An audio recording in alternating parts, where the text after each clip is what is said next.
Hello friends, welcome to today's daily devotion. I'm Kerry Wood of the Goldston Methodist Church, and we are looking at all the ways in which God is the protagonist to the great story of human history, as well as the protagonist of our own stories, if we will allow Him to come and be a part of our lives. So today we're looking at a different gospel. We're looking at the Gospel of Mark, and it's only one verse long. Mark 1, verse 1. Hear these words. The beginning of the good news about Jesus, the Messiah, the Son of God. I don't know if you've ever paid attention, but as we have four Gospels, four tellings of the good news, the story of Jesus, we have the birth narratives both in Matthew and in Luke.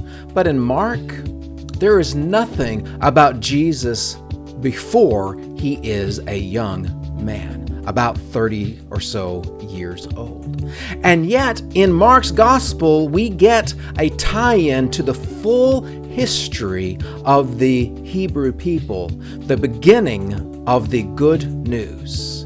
This is reminiscent of how Genesis begins. In the beginning, God. In the beginning, good news about Jesus, the Messiah, the Son of God. Now here's some interesting things about this first verse in Mark. This is not just a generic, well, let me tell you who I'm talking about kind of thing. This is a very specific, very powerful statement. Right from the get-go, Mark dives into the greatest controversies and the political dynamics of his day. Jesus was born into the time of the Roman Empire. Now, Rome had been a republic for many, many hundreds of years, and Rome had been slowly growing in its influence as a military and as an economy for hundreds of years. And about 100 or so years before Jesus, Rome had conquered the area in which Jesus was born, and the Romans called it Palestine. But Julius Caesar, you might remember him from the Shakespeare play back in high school English, Julius Caesar converted the republic into an empire. And when he died, it is said that a comet streaked across the sky, and the powers that be in Rome decided that that was the sign that when Julius Caesar died, he became fully divine. And so Augustus, his adopted son, then called himself the Son of God. And here's where it gets even more interesting. Augustus Caesar would have all of his pronouncements that would go out across all the empire to say, good news, Caesar reigns and brings his peace.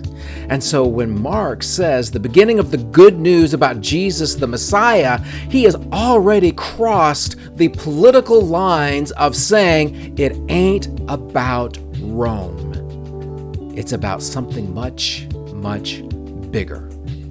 Messiah is the Jewish word that means the anointed one. This is reaching back to the idea of God promising that God is going to send God's own self to represent truth and justice on earth as it is in heaven. And Jesus being the Son of God, He is the one to make that happen. So how does all of this relate to and apply to us today, 2,000 years later? Well, I think we are caught up in all kinds of competitive kingdoms claiming that they are the ones that can bring good news and bring us peace.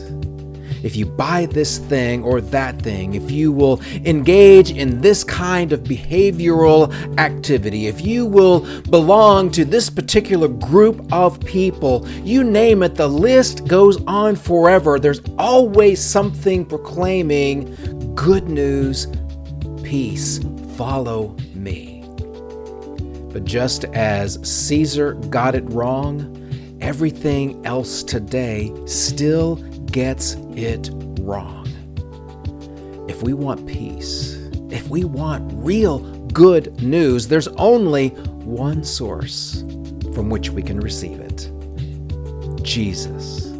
Mark got it absolutely right. The beginning of the good news about Jesus the Messiah, the Son of God, has He begun in you. I hope you're ready for Christmas. And I'll see you tomorrow for another daily devotion.